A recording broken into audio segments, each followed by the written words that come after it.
Ano ang isang epoxy resin at paano ito ginagawa?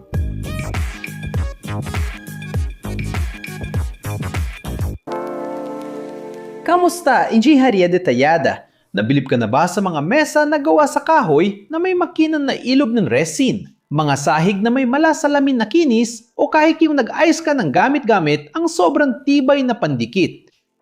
Malamang ay nakita mo na ang epoxy resin.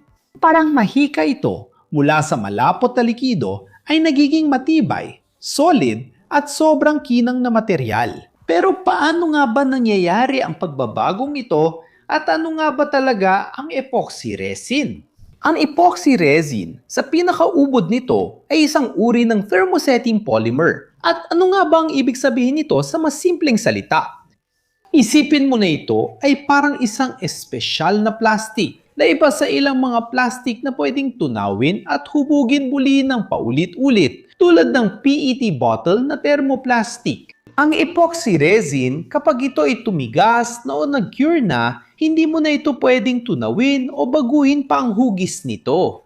Dahil sa init, nagiging permanente itong matigas at matibay na material. Ang pangunahing katangian ng epoxy resin ay kadalasan itong dumarating sa dalawang magkahiwalay na likidong bahagi na kapag pinaghalo sa tamang proporsyon, nagkakaroon ng chemical na reaksyon at tumitigas. Ang prosesong ito ang tinatawag nating curing. Ito ang nagbibigay dito ng mga kahangahangang katangian ng tibay, lakas, tatag at kapit. Para maintindihan kung paano ito gumagana, kailangan nating malaman ang mga sangkap nito. Ano-ano nga ba ang mga sangkap ng mahikang ito? Para mabuo ang epoxy resin, kailangan natin ng dalawang pangunahing sangkap na pinaghahalo para makagawa ng panghuling substansya.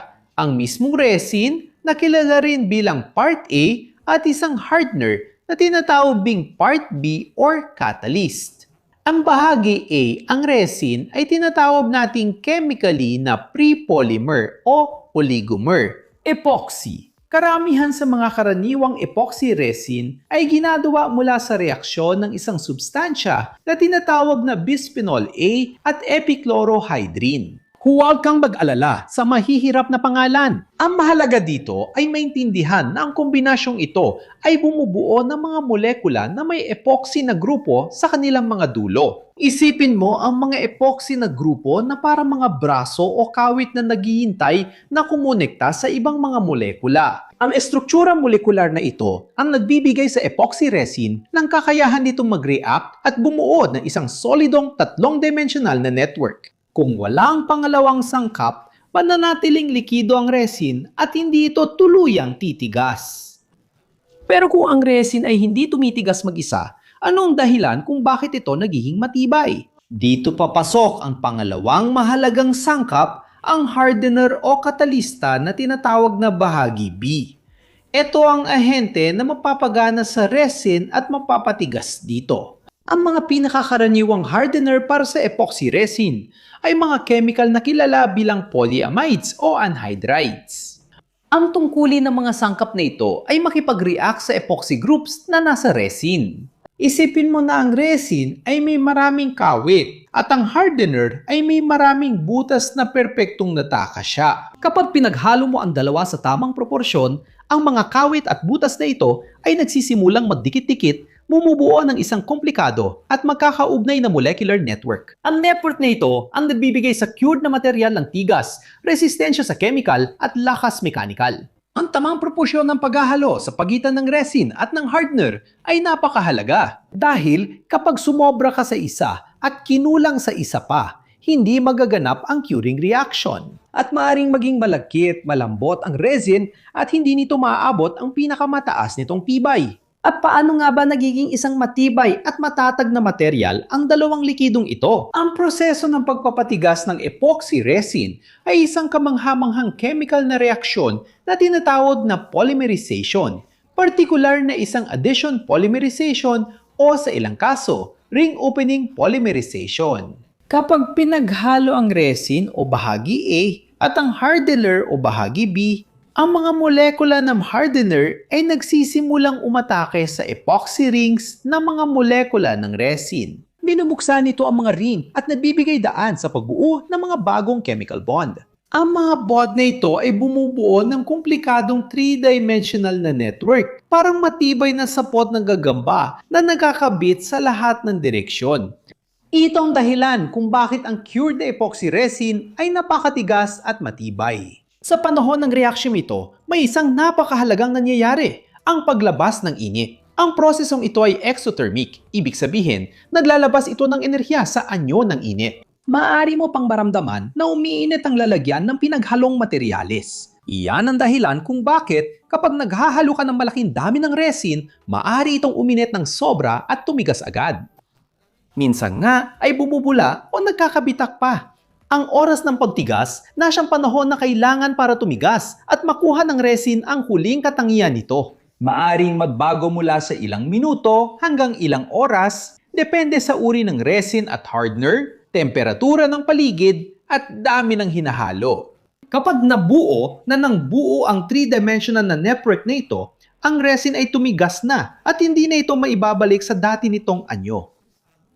Saan nga ba natin eksakto nakikita ang epoxy resin sa araw-araw nating buhay? Ano ang mga pangunahing gamit nito? Ang pagiging versatile na epoxy resin ay isa sa pinakamalaking bentahe nito, kaya't nagiging mahalaga ito sa napakaraming larangan. Isa sa mga pinakakitang gamit at kakit-akit sa paningin ay ang paggawa ng mga artistic at dekoratibong piraso, tulad ng mga kilalang river tables o mesa na may ilog na gawa sa resin, alahas, at mga patong para sa countertop at sahig. Ang kakayahan nitong lagyan ng pigment at mag-encapsulate ng mga bagay ay nagbubukas ng napakaraming malikhaing posibilidad. Ngunit ang gamit nito ay lampas pa sa pandabas na anyo. Sa industriya ng konstruksyon, ginagamit ang epoxy resin bilang pandikit para sa konkreto, mortar at sa mga patong ng sahig sa mga pabrika at bahay na nagbibigay ng mataas na tibay, resistensya sa pagkagasgas, chemical at impact. Isipin mo ang mga garahe, pabrika at ospital. Marami sa mga lugar na ito ay gumagamit ng epoxy na sahig dahil sa tibay at dali nitong linisin. Mahalaga rin ito sa paggawa ng mga composite na materyales tulad ng carbon fiber at fiberglass bilang pandikit na nadudugtong at nagpapatigas sa mga hibla para makabuo ng magagaan at sobrang tibay ng mga piyesa na ginagamit sa eroplano, sasakyang pangkarera, bangka at mga gamit sa palakasan. Sa electronics, ginagamit ang epoxy resin para balutin ang mga sensitibong bahagi. Pinoprotektahan ang mga ito laban sa kahalumigmigan, alikabok at mga mechanical na pagyanig na tinitiyak ang tibay ng mga circuit board at iba pang mga aparato. Bukod dito, isa itong malakas na structural adhesive na kayang pagdikitin ang iba't ibang materyales na may kahangahangang lakas. Ginagamit ito sa pagkukupuni ng sasakyan, paliparan ng eroplano at mga proyektong pambahay. Sa isang materyales na ganito ka versatile at matibay, litas at madali nga ba talagang gumamit ng epoxy resin? Bagamat kamangha-manghang epoxy resin bilang materyales, mahalagang gamitin ito ng may tamang pag-iingat at sundin ang mga rekomendasyon ng mga gumagawa nito. Dahil isa itong chemical sa likitong anyo, maaari itong magdulot ng iritasyon sa balat, mata at sa paghinga. Kaya naman, napakahalaga ng paggamit ng PPE.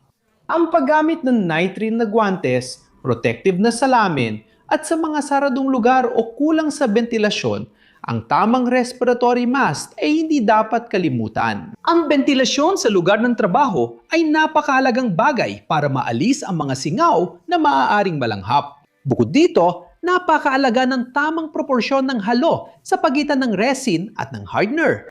Ang pagkakamali ay maaari makaapekto sa kalidad ng pagtigas na nagre-resulta sa material na malagkit, marupok o hindi umaabot sa pinakamagandang katanghian nito. Nakakaapekto rin ang temperatura ng paligid sa oras ng pagpapatuyo. Bumibilis ito sa maiinit na araw at bumabagal naman sa malamig na panahon.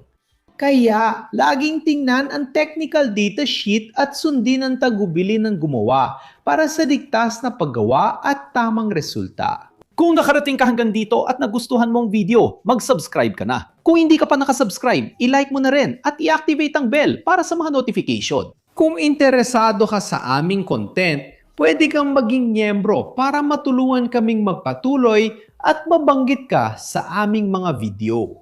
Kung gusto mo pang malaman ang mga kursong inirerekomenda namin, iscan lang ang QR code o i-click ang link sa video description para magkaroon ka ng access sa maraming oportunidad na makakatulong sa pag-develop ng skills para umangat ka sa karir mo. Ikaw, naranasan mo na ba ito? Naranasan mo na bang gumamit ng epoxy resin, gumawa ng kakaibang bagay o makakita nito sa produktong di mo inaasahan? Ano ang pinaka nakakagulat na gamit ng epoxy resin para sa'yo? I-comment dito. Gusto ko malaman.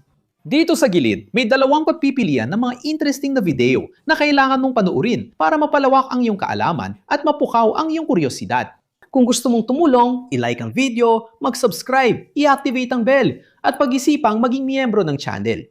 Hanggang dito na lang mga mahilig sa ininjerya, ingat kita tayo sa next video.